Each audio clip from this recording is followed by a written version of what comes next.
Bonjour à tous, aujourd'hui les étudiants sortant de nos cursus jeux vidéo et musique et sound design viennent présenter leur projet de fin d'études à un panel de professionnels de l'industrie.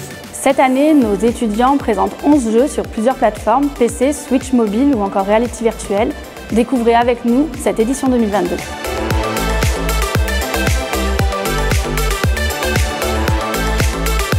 Aujourd'hui c'est la jury, donc avec toute notre équipe et tous les projets de l'école, on présente les projets. On arrive à l'aboutissement au moment d'un gros travail tout au long de l'année sur 8 mois.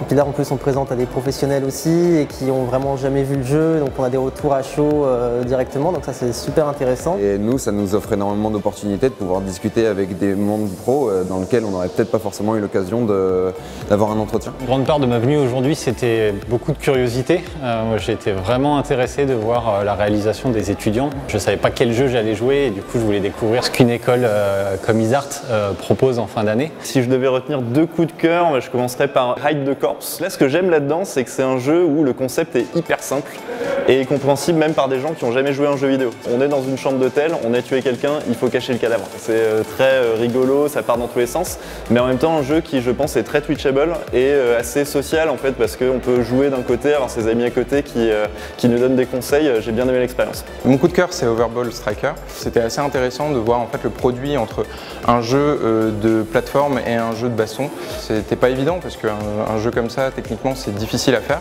Le résultat final est vraiment à la hauteur du pari. Et le deuxième jeu que j'ai beaucoup apprécié aujourd'hui, c'est Twincore qui est venu chercher ma fibre un peu nostalgique. C'est un rail shooter collaboratif. De base, c'est deux vaisseaux qui se baladent à l'écran pour tirer sur des ennemis qui viennent à eux.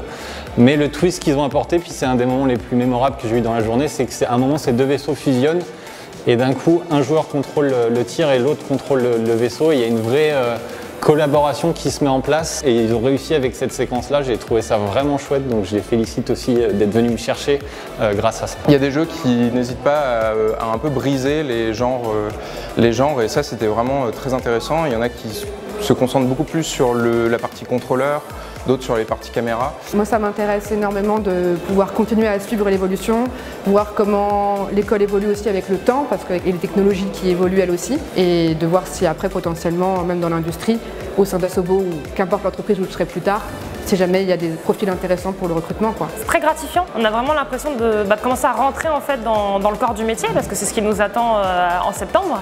Et le fait d'avoir des professionnels d'entreprise qui jouent, qui testent à nos jeux, de les voir s'amuser, profiter et même des fois nous féliciter alors qu'on est des étudiants, ça montre à quel point notre formation a été utile. Nous-mêmes qui avons été en production pendant un an, on sait que le temps c'est super précieux et qu'ils prennent ce temps pour nous faire des retours, des propositions et passer la journée avec nous, c'est vraiment incroyable.